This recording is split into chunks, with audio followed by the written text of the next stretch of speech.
তোমরা কি ভাবছো অর্ধেক রান্না করে কোথায় যাচ্ছি? দিদিকে আনতে যাচ্ছি? না না, দিদি ফোন করে এসেছিল, আমরা জাস্ট একটুখানি এগিয়ে আনতে গিয়েছিলাম। এই দেখো আমার সোনা পাপা ঘুমিয়ে পড়েছে, আর এই যে আমার সোনা মা। আসলে আমার বার্থডে ছিল তো।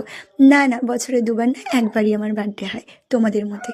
26 তারিখে বার্থডে ছিল, সেলিব্রেট হয়নি, তাই কাল আমার বার্থডে সেলিব্রেট হবে। তো এই দেখো আমার সোনা পাপাকে বাড়িতে চলে এসে কিন্তু দুষ্টুমি করছে আমার পাপা সোনা।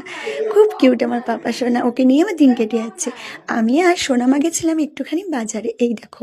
তারপরে আমরা সন্ধেবেলায় গিয়েছিলাম ফুলের দোকানে কিছু ফুল আনতে। আর ফুল দেখে না আমার মনটা অনেকটাই ভালো হয়ে গিয়েছিল, কারণ ফুলের প্রতি আমার একটা গভীর ভালোবাসা আছে।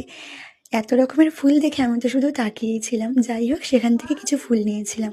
আর যারা ফুল গিফট করে সেই মানুষগুলোর প্রতিও কিন্তু ভালোবাসা অনেকটাই বেড়ে যায় আমার, কারণ ওই যে বললাম ফুল আমার ভীষণ পছন্দের। আর যারা ফুল দেয় তারাও কিন্তু অনেকটা পছন্দের হয়ে